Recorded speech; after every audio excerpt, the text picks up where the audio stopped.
I don't think I've asked.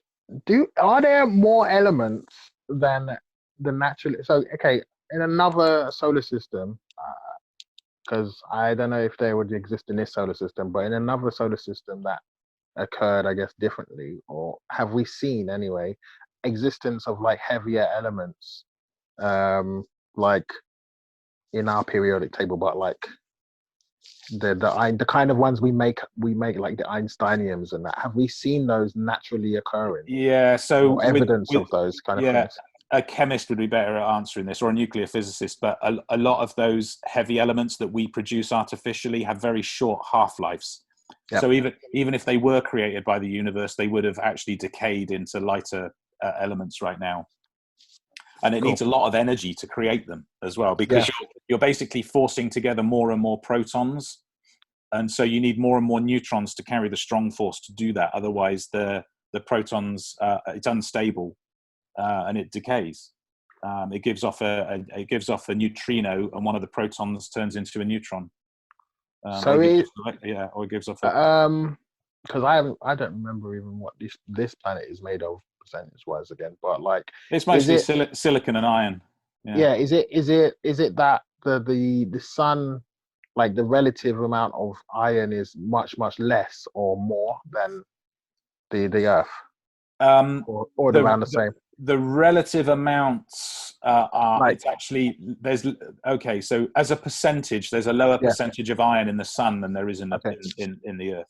Yeah. Okay. Cool. Is that general tendency? So is it like, I mean, is there like a pattern where, the further out the planets are, for example, or the size of a planet?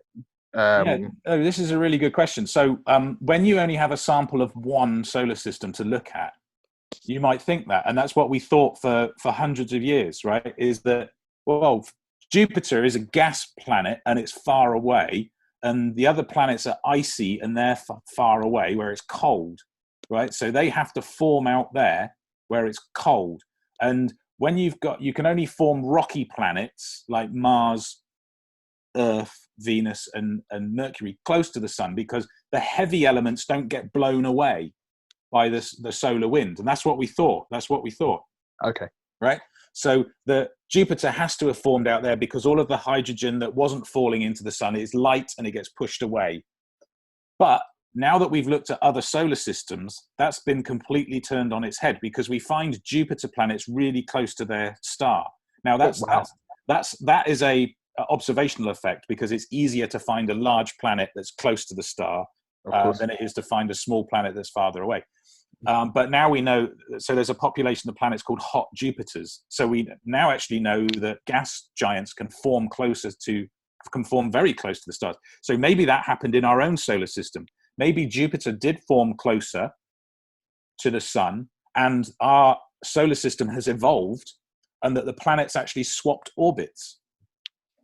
And so it might well be that Earth actually formed farther away from the sun than where it currently is, where it was covered in ice. And the oceans may have come from the melting of ice rather than being delivered by comets and asteroids, which is what we have been thinking up until this point. So that's a process known as planetary migration, where you have a planet whose orbit evolves.